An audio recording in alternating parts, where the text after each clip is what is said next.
Good evening, good afternoon, good morning. Hello and welcome back to the channel. Behind me, a new 2024 Racing Yellow Porsche 992 911 GT3 is on the ramp ahead of this week's full car coverage PPF with Suntech reaction. I know, I can hear the comments, I can see the comments already. More PPF, stop doing PPF. It's not detailing, it is different, but I'll let you into a secret in a bit. This week was meant to be an AMG Mercedes detailing job. I was due to pick up the camera, give like an original back to basics detailing, 50/50s paint correction, an original episode. Long story short, I've been let down. So I've lost half the day, but managed to pull forward the Porsche, which was next week's booking, to this week. Lots of messing about with the diary, reshuffling, availability, all that sort of stuff, but we're sorted. So the secret, not only is the product very impressive, I enjoy working with it, I'm asked to install it by customers. It's been a great addition to the business, not only in a business and financial sense, but also mental and physically. And if I'm brutally honest, I would say that it's actually long-term saved my details. Going forward into the years ahead, there's only so much machine polishing you can do. Already we know I've had injuries from Raynaud's syndrome, vibration damage, all that sort of stuff. So we're here, PPF, Racing Yellow GT3. With that and more in this episode, let's go back outside for the wash and I'll see you indoors shortly.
back in this morning. It's a new day. Yesterday, the majority of the afternoon was on the laptop and the plotter, getting the PPF ready and weeded and plotted and put to one side and edited on the software. Only area yet to do is the rear bumper. The edits need to be made there. Of course, now we've stripped the light bar, the light clusters, that sort of stuff. So we've got both sides of the vehicle, the bonnet, the bumper, front bumper, wing mirrors, and the roof, and the spoiler ready to go. There are a couple of chips that need addressing. One low down here, near side lower corner, and then I spotted this one. It's in the bottom there, you might just be able to make it out. Spotted that as I picked the vehicle up from the owner's house. The car was in the garage. I got a lift to go and pick the car up, on the basis that I reached out to them last minute yesterday morning to say, by the way, last minute availability, would you like to come forward? It's going to help them not only to get the car done sooner, because next weekend there was a deadline, a bit of a tight timescale with the original dates for me to get finished, because the car is going to Zandvoort, the racetrack, for its first track day. And the reason we have a couple of stone chips is, whilst the owner has only had the car for less than a week, they've managed to accumulate nearly 800 miles on the vehicle. So the idea being, of course, before the track day, the engine needs to be ran in. So we're clocking up the miles. Ideally, the PPF would have been down with 8 miles on the clock as opposed to 800, but it is what it is. Do what we can with what we've got. A little bit of polishing required on the near side front wing. A weird abrasion here, strap or something's been left, leaving abrasions, and that actually goes down the panel. So I'll get the polisher out and sort some bits. And then also areas like this, sander marks. The GT Porsches are getting quite bad for this. Sander marks on the edge of the bonnet. But with that said, it is a full PPF booking, the idea being it's long-term protection for stone chips, rock chips, abrasions, tyre, rubber strikes, gravel, track, sort of damage, inducements. It's a heavy used track car. In fact, remember the Racing Yellow 991.2 GT3 that was here last summer? Same owner. This is the upgrade. And that was tracked heavily as well. Factory OEM pieces of film removed from the quarters. The template ends up wrapping internally, 1/2 inch inside the door, coming under the trim there over the top. And once the quarter is down, I will install a new OEM factory stone guard in its place, not only to offer a double protection, a double thickness protection for this prone area for stones from the front wheel, but it kind of maintains the visual factory appearance as well. Templates for the quarter edited to wrap underneath. Now the light cluster has been removed. I've not yet been on the software to do the top portion of the bumper. The lowest portion is plotted, weeded and prepped. The spoiler is sat to one side, having been prepped and weeded already as well. Additional material added to the wheel arch edges to allow me to really get a full tug and a full wrap to go all the way underneath. Fuel filler cap removed, trimmed by hand once that's in place.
That's the first wing down.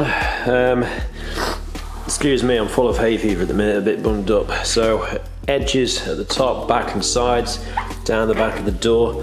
This is gonna wrap into the panel gap in half an hour's time or so, when it's just had a bit of time to dry.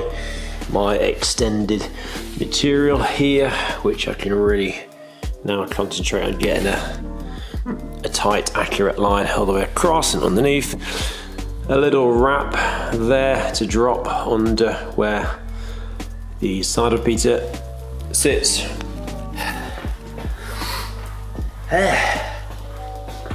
Just gone 6:30, day 2. Although yesterday was kind of half a day because of the AMG Mercedes, but I feel like it's not bad progress. This had a rear quarter, a door, front wing it had, which I've just finished. I say finished, it's still drying out. This lower bumper section, it had that on it as well. Got the bottom of the door here, drying out. That really needs an overnight stint to get rid of all the moisture before that can be wrapped. Like the top of the door here, this is wrapped, you can see in between the weather strip and my fingernail. You can see where the PPF is. There's a little relief here. And here, and then this is work in progress. This is the rest of the film there, which is to say, drying out. Rear quarter is down from the front there, underneath up over the top, and down. That's all one panel. I didn't get any footage of that. I will do so on the near side. Wait, offside. This is the near side. Mirrors, headlights which were bought, and then the bonnet. So if I can replicate that progress tomorrow, that will stand me in a good place for Thursday, which will leave bumpers. Should be able to get a bumper down tomorrow, as well as this offside. I'm hoping that the paint touch-up arrives in time, because there's the small chip here on the leading edge, and then the one back on the near side bumper. So I can't do the wing or the rear bumper until the paint touch-up has arrived. But for now, we can get rid of all this and start fresh again in the morning. Oh, that was cool. I remember that, yeah, we come back. Oh, my God, I want a 4C. You're going to do a Schmee and buy a 4C. Saying bought his Clio back, yeah, that's what you're going to do.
Maybe he's a fake whistleblower. You knew the House of Cards was coming down.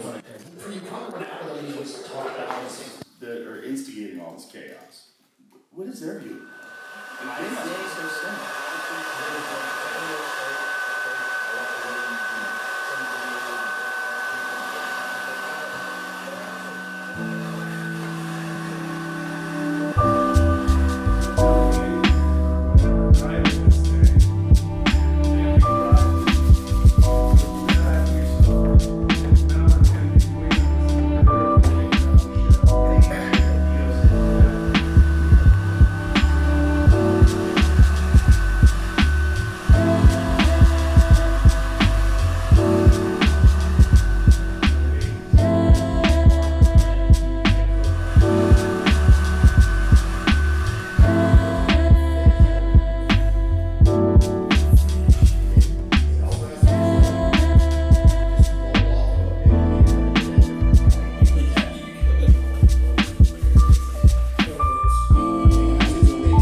As the vehicle is likely to spend most of its life out on track, not only does the owner want to protect the paintwork, but in this instance, with the GT3 glass being so expensive and prone to damage, they requested that the windscreen is PPF'd as well. A first time installation for me using S-Tech Dynaflex windscreen PPF. A super nice film to work with, especially with it being my first installation. I was using too much material, I must admit. Trimming it down earlier on would only make life easier, but super happy with the overall result and how clean the installation was once it had dried off. Perhaps seen as a bit of a consumable product, something that you'd aim to replace once a season or every 10,000 miles or so. Obviously it depends very much on the vehicle's use, but I'll be keen to get updates from the owner as the vehicle is used with regards to the durability and performance.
stages now with the GT3. Modesta is down infrared curing as we speak.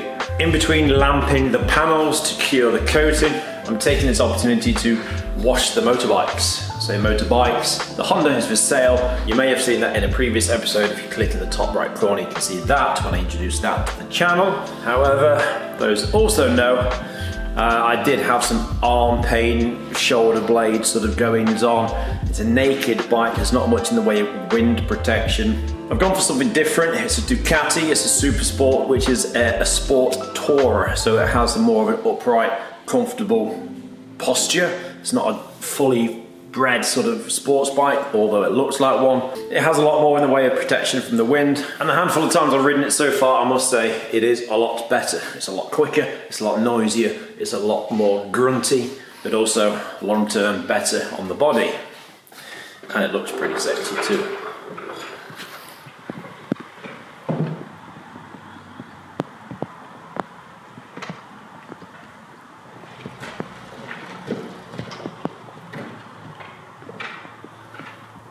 So a quick wash. The Honda now sat to one side ready for pre-sale viewings. It's a very clean bike, lovely bit of kit, and the Ducati needs a bit of work actually, and we do have a full PPF available for this model, so that might be something to consider in the future. There are a series of abrasions and deeper scratches up on the tank here, and then here is a really bad scratch which has clearly been flatted and polished, and sort of someone's had a go at trying to shift that, so that needs a bit of work as well. It's one thing about the Honda, it doesn't have a gloss paint. There's no sort of shiny areas to highlight the swirls and scratches, where the Ducati, there's lots of fairings there. So as and when I might get a spare day, that might be coming to the channel soon. So finalise the infrared curing, sort the glass, dress the tyres, polish the exhaust, wipe over the entire surface with Modesta M1 shot, and the job is a good one.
Are you still recording?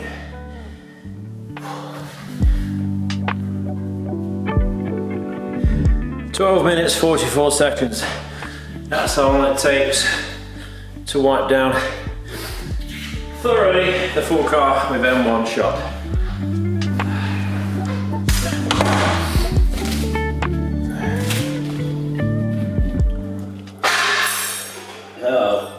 Racing yellow Porsche 992 GT3, complete following it's kind of a new car prep essentially, but full body PPF, full coverage, full car coverage with Sunset reaction, which has been topped with Modesta BCX, BC06 for the rims and calipers. Lovely, lovely, that's lovely. Happy with some of the alterations made to the templates, the rear quarters, removal of the light clusters, all that sort of stuff, not too scary to do so. It only adds to the finished article for a cleaner, nicer, more covered installation. And obviously this is the perfect solution going forward for the car. PPF, it is a track use vehicle, and the owner had said that previously on their 991.1 how effective, even with the Modesta over the top, how effective it was to the likes of rubber stripes. They just sort of wiped away. Not only protecting the underlying paintwork, but making maintenance easy and effective and lovely as well. So as I mentioned at the top of this episode, I'm afraid PPF is going nowhere. It is here to stay. I know a lot of you like to see the before and afters, the 50-50. I'm inundated with business for this sort of stuff. I only wish I'd started using it sooner, again on a business and personal, mental, physical well-being side of things. But businesses grow, they develop, they follow the times, and you adapt to what your customers require. All the best to the owner next weekend at Zandvoort on the track day. Next week sees a GR86, a little Toyota, receiving a very similar package, full body PPF and coatings. And then the week after that, a very similar package, full body and coatings on an 812 Superfast Ferrari, which will be quite special. It's got a special exhaust on it as well, so that will wake up the neighbours. Be sure to find more details over on Instagram for daily behind the scenes and updates. Subscribe to the channel here on YouTube if you're not already. Give the video a like if you've enjoyed. Take care and see you soon.